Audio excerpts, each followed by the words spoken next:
నమస్తే Telugu one news కి స్వాగతం. నేను రూపానాథళ్ళ. బీఆర్ఎస్ కార్యనిర్వాహక అధ్యక్షుడు కేటీఆర్ జైలుకి వెళ్లడం ఖాయమా అంటే అవుననే సమాధానమే వినిపిస్తోంది. మరికొద్ది రోజుల్లో కేటీఆర్ జైలుకి వెళ్లడం ఖాయమని కాంగ్రెస్ నేతలు పదే పదే ప్రస్తావిస్తున్నారు. స్వయానా సీఎం రేవంత్ రెడ్డి సైతం కేటీఆర్ ను జైలుకు పంపిస్తానంటూ బహిరంగ సభల్లో పేర్కొన్నారు. కేటీఆర్ కూడా జైలుకు వెళ్లేందుకు సిద్ధమని చెప్పడమే కాకుండా జైల్లో యోగా చేసుకుని మంచి ఫిట్నెస్ తో బయటకు వచ్చి పాదయాత్ర చేస్తానంటూ ప్రకటన కూడా చేశారు. త్వరలో కేటీఆర్ జైలుకి వెళ్లడం ఖాయమని బీఆర్ఎస్ అధినేత కేసీఆర్ కూడా ఓ క్లారిటీతో ఉన్నారని బీఆర్ఎస్ వర్గాలే చెప్తున్నాయి. ప్రస్తుతం బీఆర్ఎస్ పార్టీ బాధ్యతలన్నీ కేటీఆర్ తన భుజస్కంధాలపై వేసుకున్నారు. అధికార పార్టీకి కౌంటర్ ఇస్తూ పార్టీలో అన్ని తానే అన్నట్లుగా వ్యవహరిస్తున్నారు. ఇలాంటి సమయంలో కేటీఆర్ జైలుకి వెళితే పార్టీని ముందుకు నడిపించేవారు ఎవరన్న చర్చ బీఆర్ఎస్ వర్గాల్లో మొదలైంది. పార్టీలోని ఓ వర్గ నేతలు రాబోయే రోజుల్లో హరీష్ రావు పార్టీలో కీలకంగా మారబోతున్నాడని, ఆయనే పార్టీని ముందుకు నడిపించే వ్యక్తి అంటూ ప్రచారం చేస్తున్నారు. ఈ తరుణంలోనే కవిత రాజకీయాల్లో యాక్టివ్ కావడం చర్చనీయాంశంగా మారింది.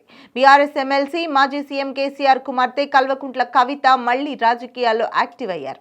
అటు సోషల్ మీడియాలో పోస్టులు పెడుతూనే ఇటు ప్రజాక్షేత్రంలోనూ అడుగుపెట్టారు. ఇటీవల అదానీ కేసు విషయంలో కవిత కేంద్రంపై విమర్శలు గుప్పించిన సంగతి తెలిసిందే. ఆ తర్వాత గురుకులలో ఫుడ్ పాయిజన్ కు గురై ఆసుపత్రిలో చికిత్స పొందుతున్న విద్యార్థినిని పరామర్శించి కాంగ్రెస్ సర్కార్పై విమర్శలు చేశారు.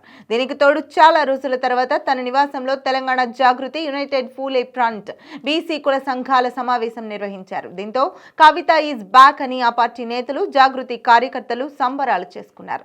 వాస్తవానికి ఢిల్లీ లిక్కర్ కేసులో అరెస్ట్ అయి జైలుకు వెళ్లక ముందు కవిత అసెంబ్లీలో పూలే విగ్రహం ఏర్పాటు చేయాలన్న డిమాండ్ చేశారు. బీసీ హక్కుల సాధన ఎజెండాతో యునైటెడ్ పూలే ఫ్రంట్, భారత జాగృతి సంస్థల తరఫున జిల్లాలో రౌండ్ టేబుల్ సమావేశాలు నిర్వహించారు. మనమెంతో మనకంత నినాదంతో ముందుకెళ్లాలంటూ పిలుపునిస్తూ బీసీ ఉద్యమాన్ని తలకెత్తుకున్నారు. కులగణన చట్టబద్ధంగా చేయాలంటూ కవిత డిమాండ్ చేశారు. అయితే అరెస్ట్ అయి జైలుకెళ్లి బెయిల్పై విడుదలైన అనంతరం సైలెంట్ అయిపోయారు. పూర్తిగా ఇనాక్టివ్ అయిపోయారు. అటువంటి కవిత మళ్లీ రాజకీయాల్లో తనదైన ముద్ర వేయాలని ఉవ్విళ్లూరుతున్నారు. కవిత ఉన్నట్లుండి ఇప్పుడు రాజకీయాల్లో యాక్టివ్ కావడం కేసీఆర్ వ్యూహంలో భాగమేనని బీఆర్ఎస్ వర్గాల్లో చర్చ జరుగుతోంది. అందరూ ఊహించినట్లు కేటీఆర్ నిజంగా జైలుకెళితే పార్టీని నడిపించే బాధ్యతను కవిత తీసుకోబోతున్నారని, అందుకే ఆమె ఉన్నట్లుండి రాజకీయాల్లో యాక్టివ్ అయ్యారని బీఆర్ఎస్ నేతలు పేర్కొంటున్నారు. కవిత పొలిటికల్ గా మైలేజ్ సంపాదించుకున్నా కేటీఆర్ కు వచ్చే ఇబ్బందేమీ లేదు. ఎందుకంటే కవిత జైల్లో ఉన్న సమయంలో తన చెల్లికి బెయిల్ కోసం కేటీఆర్ ఢిల్లీలోనే మకాం వేసి తీవ్రంగా శ్రమించారు. జైలు నుంచి బెయిల్పై బయటకు వచ్చిన తర్వాత కవిత సైతం అన్నను హత్తుకొని కన్నీటి పర్యంతమయ్యారు. ఈ క్రమంలో అన్నా చెల్లెల మధ్య ఒకరిపై ఒకరికి ఉన్న ప్రేమ బహిర్గతం చేశారు. దీంతో రాజకీయాల్లో తాను ఎంత ప్రజాదరణ పొందినప్పటికీ తన అన్న తరువాతనే ఉంటానని కవిత చెప్పకనే చెప్పారు. ఈ క్రమంలో ఒకవేళ కేటీఆర్ ఏదైనా కేసులో జైలుకి వెళ్లినప్పటికీ పార్టీ బాధ్యతలను కవిత తన భుజస్కంధాలపై వేసుకుంటారని, కేటీఆర్ జైలు నుంచి తిరిగి రాగానే ఆయన సారథ్యంలో రాజకీయాల్లో కొనసాగుతారని బీఆర్ఎస్ నేతలు చర్చించుకుంటున్నారు. ఇలా అన్నా చెల్లెలు బీఆర్ఎస్ పార్టీని బలోపేతానికి కృషి చేస్తూనే మరో వ్యక్తి చేతికి పార్టీ పగ్గాలు వెళ్లకుండా జాగ్రత్త పడుతున్నారని, తద్వారా కేసీఆర్ వారసుడు కేటీఆర్ అనే విషయాన్ని క్యాడర్లోకి కవిత బలంగా తీసుకెళ్తున్నారని బీఆర్ఎస్ వర్గాల్లో చర్చ జరుగుతోంది. అసెంబ్లీ ఎన్నికల్లో బీఆర్ఎస్ పార్టీ ఘోర ఓటమి తర్వాత కేసీఆర్ పెద్దగా బయటకు రావడం లేదు. అడపాదడపా పార్టీ నేతలతో సమావేశాలు నిర్వహిస్తున్నప్పటికీ కేటీఆర్ఏ పార్టీ బాధ్యతలు చూస్తున్నారు. జిల్లాలో పర్యటిస్తూ పార్టీ బలోపేతానికి కృషి చేస్తున్నారు.